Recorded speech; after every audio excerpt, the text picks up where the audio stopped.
Sekarang kita akan melanjutkan ke pewarnaan simpul pada graf.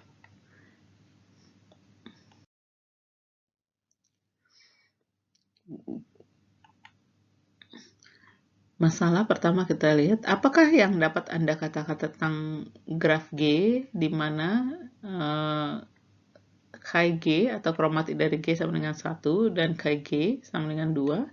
Graf apakah yang KG-nya adalah 1? Graf apa, ayo? Graf apa? Ya, yang KG-nya adalah 1 itu hanya graf yang trivial ya. Graf trivial yaitu graf yang tidak memiliki busur. Misalnya seperti ini, saya punya 4 atau 5 atau berapapun simpul tapi tidak ada busur di sana. Maka nanti kromatik dari graf ini adalah 1. Ya, jadi nanti semua simpul diberi warna yang sama. Nah, sekarang kalau yang KG-nya sama dengan 2, graf apa? Ini dengan mudah Anda bisa memikirkan bahwa graf ini adalah graf bipartit. Jadi kalau ini dibagi bipartit seperti ini. Dan Anda tahu kalau graf bipartit ini nanti ada V1, V2, dan setiap busur itu mengaitkan simpul dari V1 ke V2. Jadi nanti di sini ada busur seperti apa. Dan nanti Anda bisa menunjukkan bahwa semua simpul yang ada di partisi pertama di V1 itu memiliki warna, satu warna, kita sebut saja warna biru misalnya, dan nanti yang di V2 itu memiliki warna yang berbeda, warna yang sama juga, tapi harus berbeda dari V1. Maka semua graf bipartit itu nanti adalah graf yang K-nya sama dengan 2. Sehingga nanti dapat teorema 10-2, graf G memiliki bilangan kromatik 2 jika dan hanya jika G graf bipartit yang tidak kosong. Tentu saja yang tidak kosong ya. Kemudian pertanyaannya, masalah berapa bilangan kromatik dari lingkaran ganjil? Kalau lingkaran genap, Anda tahu bahwa lingkaran genap adalah bipartit. Karena lingkaran genap adalah bipartit, maka bilangan kromatiknya itu pasti 2 ya, mengikuti teorema 10-2 ini. Nah, sekarang kalau kita punya lingkaran ganjil, berapa bilangan kromatiknya? Misalkan kalau kita punya C3. Berapa bilangan kromatiknya? Misalnya ini kita beri warna merah. Terus yang ini kita beri warna hijau. Pertanyaannya sekarang yang ini. Yang belum diwarnai, ini bisa diwarnai, apakah bisa diwarnai merah atau hijau? Tidak bisa ya, sebab kalau ini kita warnai merah, melanggar bahwa dia bertetangga dengan merah. Kalau kita beri hijau, bertetangga dengan yang hijau di sini, sehingga tidak bisa, mau nggak mau kita harus memberikan dia warna yang lain. Misalnya di sini saya berikan warna kuning. Ya, sehingga C3 itu untuk mewarnai C3 dibutuhkan minimal 3 warna. Gitu. Demikian juga nanti kalau Anda punya graf misalnya C5, lingkaran ganjil ya.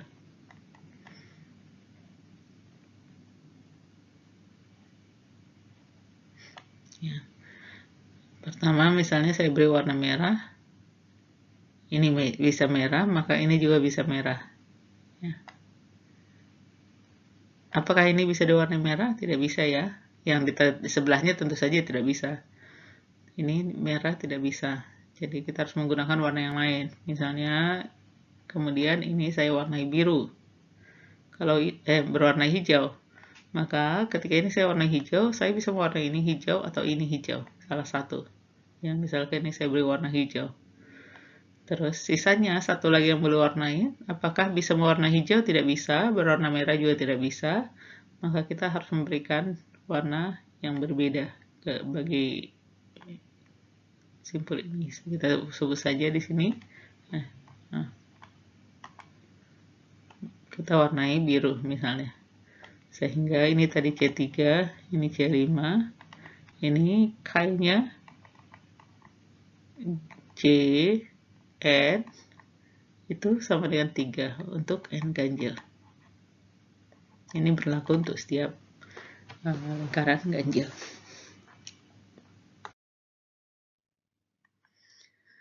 Sekarang kalau kita diberikan sembarang graf, bagaimana menunjukkan bahwa bilangan kromatiknya adalah K?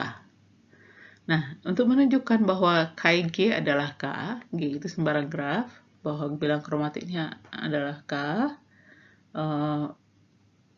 untuk beberapa graf dan K-nya lebih besar sama dengan 3, kita harus menunjuk, kalau untuk 2 tadi kita cukup menunjukkan bahwa dia adalah bipartit, jadi kita bisa melakukan hal itu. Tapi sekarang kita mau melihat untuk sembarang G dengan K-nya nanti ternyata K-nya lebih besar sama dengan 3, bagaimana kita menunjukkan bahwa K-nya sama dengan K? Untuk itu kita harus menunjukkan hal berikut. Pertama, setidaknya K warna diperlukan untuk mewarnai G. Atau dengan kata lain, menunjukkan bahwa G tidak mungkin diwarnai dengan K-1 warna. Jadi setidaknya K warna. K itu adalah banyak warna minimum yang dibutuhkan untuk mewarnai G. Dan kemudian setelah itu kita juga harus menunjukkan bahwa ada pewarnaan K dari G. Jadi pertama kita menunjukkan bahwa ada pewarnaan K dari G. Kalau kita mulai dari bawah, kita tunjukkan ini ada pewarnaan K dari G. Setelah itu tidak cukup. Sebab ketika ada pewarnaan K dari G, itu tidak menunjukkan bahwa K itu adalah minimal. Untuk menunjukkan bahwa K adalah warna minimum yang dibutuhkan, kita harus menunjukkan bahwa G tidak dapat diwarnai dengan K-1 warna. Contoh graf G di samping ini adalah 3 kromatik. Graf G adalah 3 kromatik atau dapat diwarnai dengan 3 warna. Nah, untuk itu kita menunjukkan pertama graf G.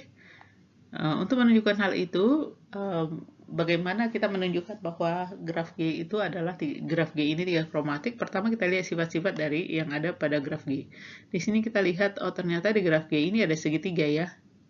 Dan sebelumnya kita udah tahu, jadi di graf G ini ada segitiga, dan bukan hanya satu, ada banyak segitiga ya di graf G ini. Ini juga segitiga dan banyak yang lain.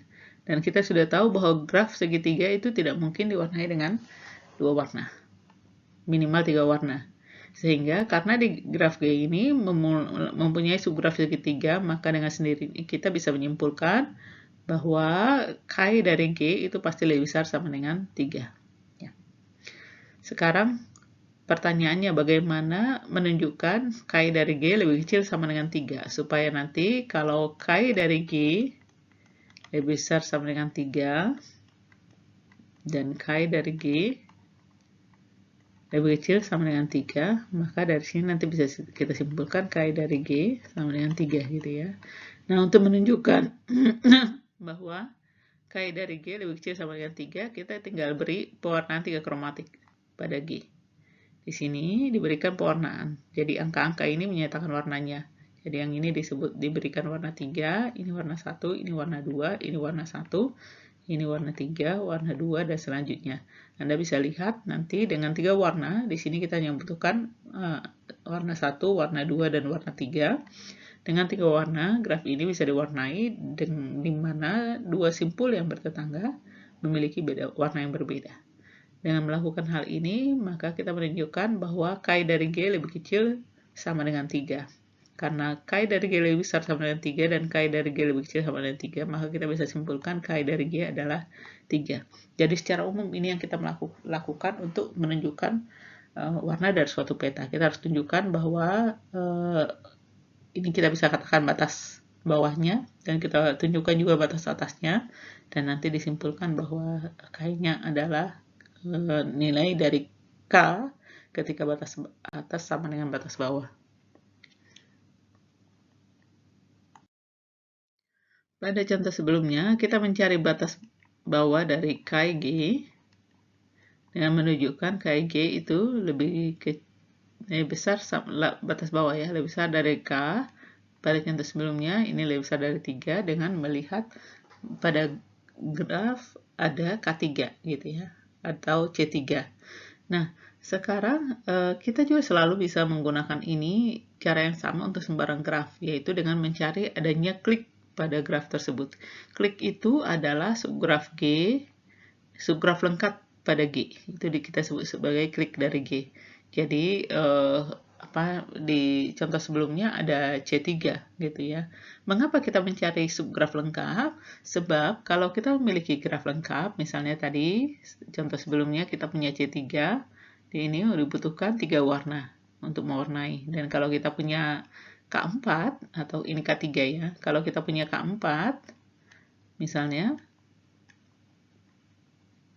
seperti ini, ada berapa warna yang dibutuhkan warna K4? Tentu saja 4 warna.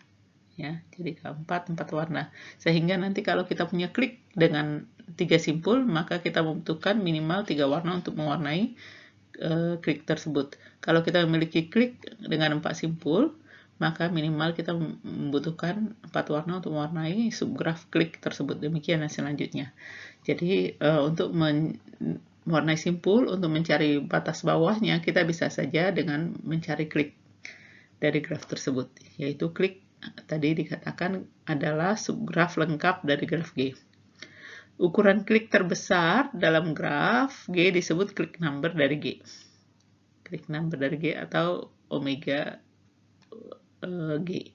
Jadi klik number artinya subgraf terbesar pada subgraf lengkap terbesar pada graf ini misalnya adalah K3, maka klik number dari graf itu adalah 3. Tapi kalau subgraf lengkap terbesar dari graf G misalnya 4 atau K4, maka nanti kita sebut klik numbernya adalah 4. Nah, sehingga dengan memperhatikan klik, kalau misalnya suatu graf G itu memiliki subgraf Kn, maka graf G tersebut pasti harus diwarnai oleh lebih besar sama dengan Kn warna. Mengapa? Karena untuk mewarnai Kn dibutuhkan N warna. Dari situ muncul teorema 10/5. Jadi untuk graf berode N, Kg itu selalu lebih besar sama dengan omega G.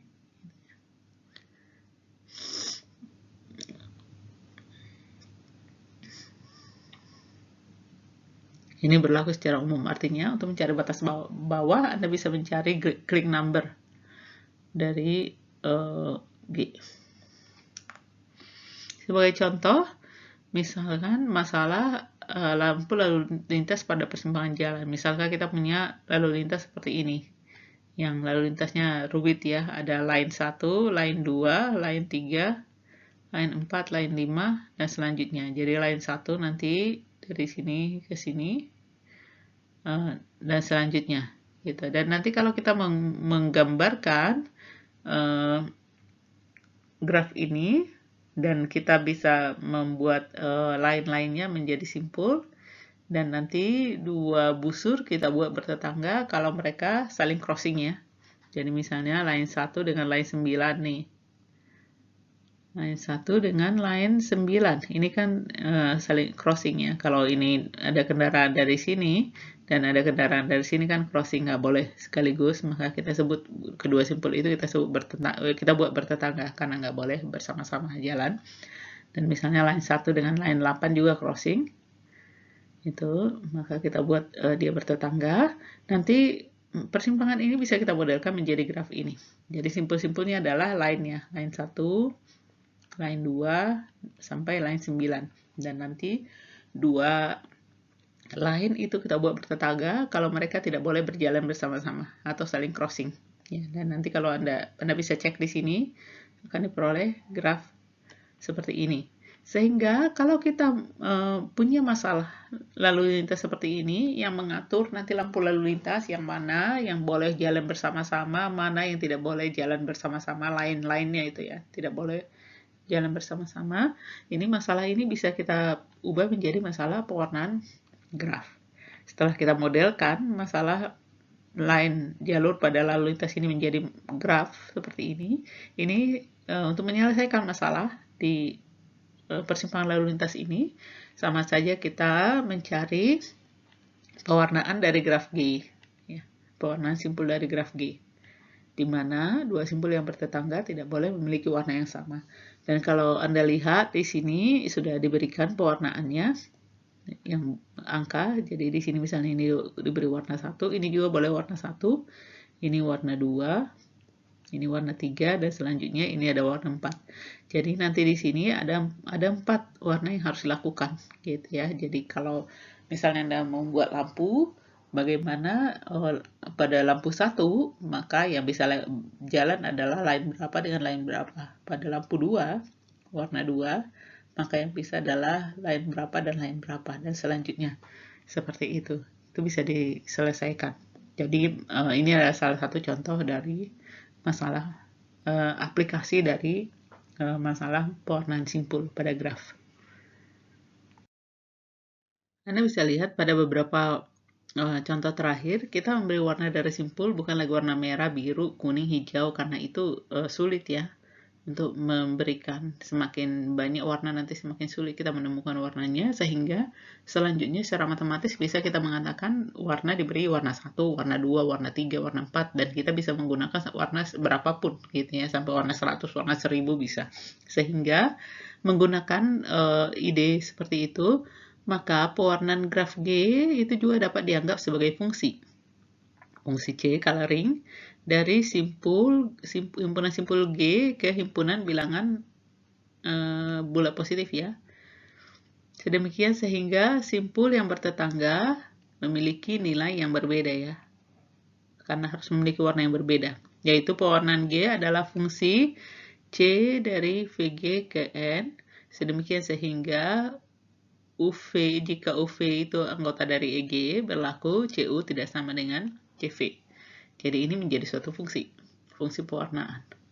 Kita memberi warna atau angka-angka bilangan bulat positif kepada simpul dari graf, di mana dua simpul yang bertetangga, jadi UV, itu dua simpul yang bertetangga memiliki nilai yang berbeda.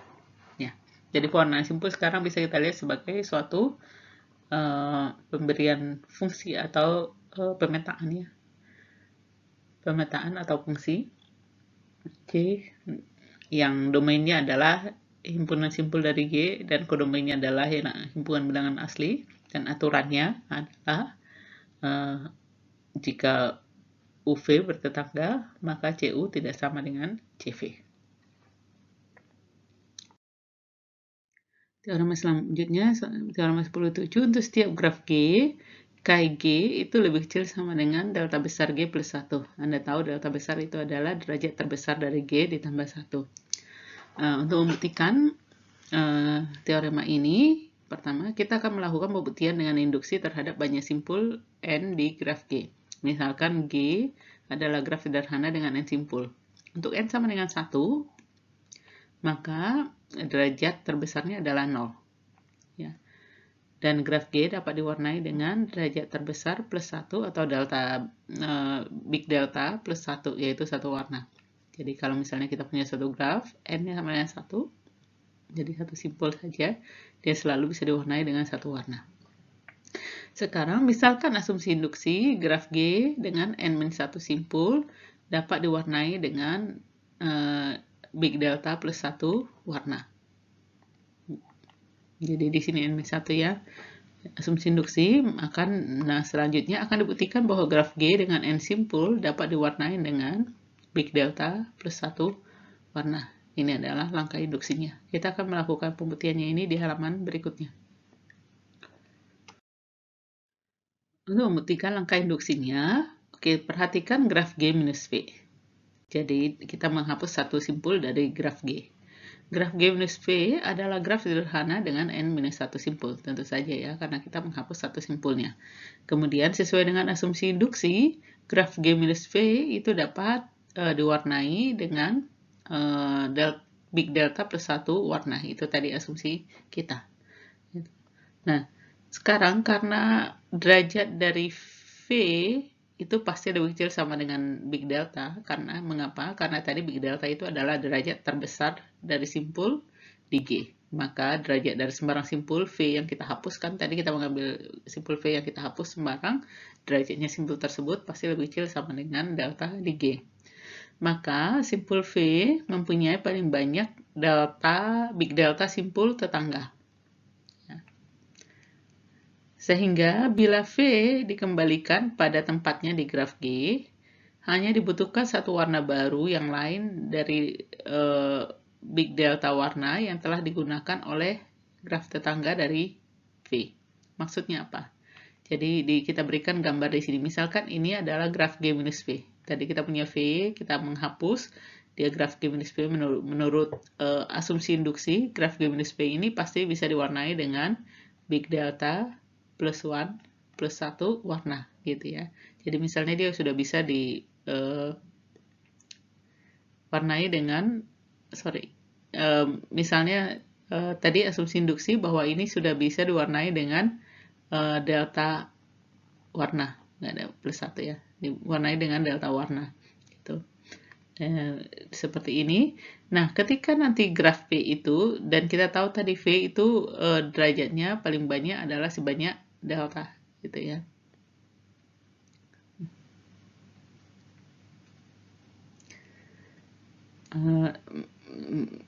Maaf, ini tadi graf G minus V dari langkah induksi dia bisa diwarnai dengan delta plus 1 warna gitu ya. Jadi bisa diwarnai dengan delta plus 1 warna. Kita tidak tahu ada berapa banyak simpul di sini.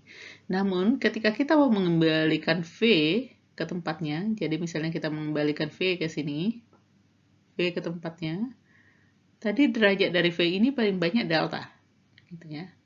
Dia paling banyak delta. Apa derajatnya adalah paling besar delta. Artinya dia akan bertetangga dengan sebanyak delta simpul lain. Kita tahu ada berapa banyak simpul pada graf ini. Tapi V hanya bisa bertetangga dengan sebanyak delta simpul lain. Nah, supaya kita bisa mewarnai graf V dengan memiliki agar berbeda dengan warnanya dengan simpul-simpul tetangganya semuanya, maka kita perlu menambahkan satu warna yang berbeda di V, sehingga nanti kita dapat mewarnainya dengan delta plus 1 V, delta plus 1 warna ya, seperti itu. Karena dia tidak mungkin bertetangga dengan delta plus 1, paling banyak V ini bertetangga dengan delta, jadi paling banyak kita perlu menambahkan satu warna lagi untuk tetap mempertahankan pewarnaan yang sudah ada di G minus V. Dan demikian G dapat diwarnai dengan delta plus 1 warna.